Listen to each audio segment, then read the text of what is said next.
আসসালামু আলাইকুম, সবাই কেমন আছেন? আশা করি সবাই ভালো আছেন। আমি সুফিয়া। আজকে আবার নিয়ে আসলাম নতুন রান্নার রেসিপি। আজকে ভেন্ডি দিয়ে কি রান্না করব, একদম সাফিলা শুটকি দিয়ে ভেন্ডি দিয়ে রান্না করব, সেটা আপনাদের সাথে শেয়ার করব। আব্বু অনেকগুলো ভেন্ডি আনছে, তো কিছুটা মাছ দিয়ে রান্না করার জন্য রাখছে, আমি কিছু উঠিয়ে রাখছি যাতে আমি ভেন্ডিটা সাফিলা শুটকি দিয়ে রান্না করে খেতে পারি। আমার কাছে এটা অনেক বেশি ভালো লাগে।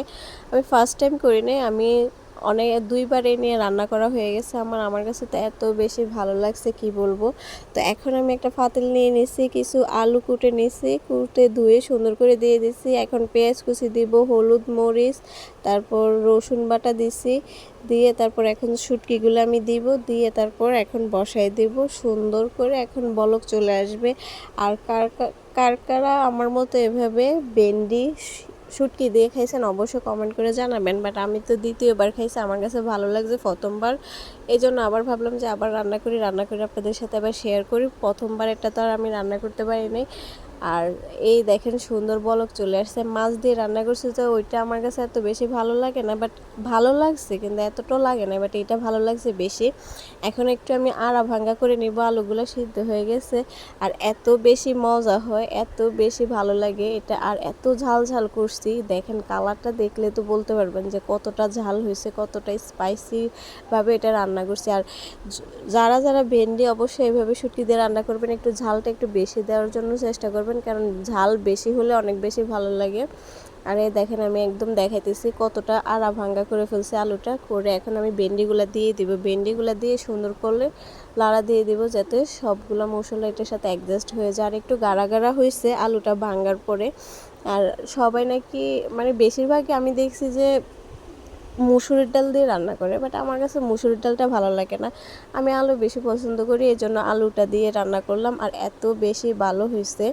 আর দেখেন আমি বারবার করে লাড়তেছি, এটা এটা একটু একটু পিছলা পিছলা ভাব থাকে, এটা খেতে যেন আমার কাছে অনেক বেশি ভালো লাগে। মাংসরও তো একদম পিস করবে ভাই, একবার এইভাবে ট্রাই করবেন বাসায় অবশ্যই। আর এত বেশি আমার কাছে তো অনেক বেশি ঝাল লাগছে, আমি একদম ঝাল কম খাই, বাট আমার কাছে এইটার ভিতরে একটু ঝাল বেশিই দিছি। এখন দেখেন আমারটা ফাইনালি হয়ে গেছে, আমি এটা একটা ছবি উঠে আপনাদেরকে দেখাইলাম যে এটা কতটা সুন্দর হয়েছে। আর কালারটা তো অনেক বেশি সুন্দর হয়েছে, ঝাল ঝাল হয়েছে, কোনো রকমের তেল ইউজ করি নাই, শুধু একদম মশলাগুলো কষা করে রান্না করে বসাই দিছি। এখন আমি একটা ভাত নিয়ে নিছি, এক প্লেট নিয়ে, এখন এটাতে আমি খেয়ে দেখাবো এটা কতটা মজা হয়েছে। আমাদের এখানে মাছ দিয়ে রান্না করছে, বাট আমি মাছ তরকারি খাই না, আমি শুধু এটা দিয়ে ভাত খেয়েছি এক প্লেট। আমার কাছে তো অনেক বেশি ভালো লাগে। কি সুন্দর করে হয়েছে দেখেন, নরম, একটু একটু পিছলা পিছলা ভাব, ঝাল ঝাল। ওফ, আমার তো এখনও জিভে জল চলে আসতেছে, এত মজা। আমি যখন খাইতেছিলাম তখন আমার কাছে মনে হয়েছে যে আমি পুরোটা তরকারি মনে হয় আমি খেতে পারবো। তো ভাবলাম যে না, আমার তো আগে পিছে আছে, আম্মু খাবে, আমাদের ফ্যামিলি সবাইরে একটু একটু দিছি। তো সবাই খেয়ে বলছে যে অনেক বেশি ভালো হয়েছে। আর আমি এভাবে বেশিরভাগ ভেন্ডি আনলে আমি অবশ্যই কিছুটা রেখে দিই আলাদা করে শুটকি দিয়ে খাওয়ার জন্য। আমার কাছে এই শুটকিটা দিয়ে ভেন্ডিটা খেতে অনেক বেশি ভালো লাগে, শুটকি তরকারিটা। আমার অন্য কোনো শুটকি এত বেশি ভালো লাগে না। তো এই দেখেন এটা আমি এখন খেয়ে দেখাবো কতটা মজা হয়েছে। আর এটা আলু দিয়ে এই শুটকিটা রান্না করলে তো আরও বেশি ভালো লাগে। তো যারা যারা আমাকে বেশ ভালোবাসেন তারা অবশ্যই কমেন্ট করে জানাবেন, আমার চ্যানেলটা সাবস্ক্রাইব করবেন, ফলো দিয়ে রাখবেন। আর অবশ্যই বেশি বেশি করে শেয়ার করবেন যাতে সর্বপ্রথম ভিডিও আপনাদের কাছে চলে আসে। আর এইভাবে আমাকে ভালোবাসা দিবেন।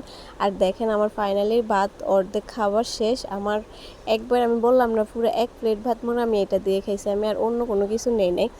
আর এই দেখেন আমি পুরোটা ভেন্ডি দিয়ে একদম বেশি বেশি করে ভেন্ডি তরকারি দিয়ে দিয়ে আমি খাইছি, কারণ আমার কাছে অনেক বেশি ভালো লাগে। ওকে, ভালো থাকবেন, আসসালামু আলাইকুম, আল্লাহ হাফেজ। আর এইভাবে আমাকে বেশি বেশি করে ভালোবাসা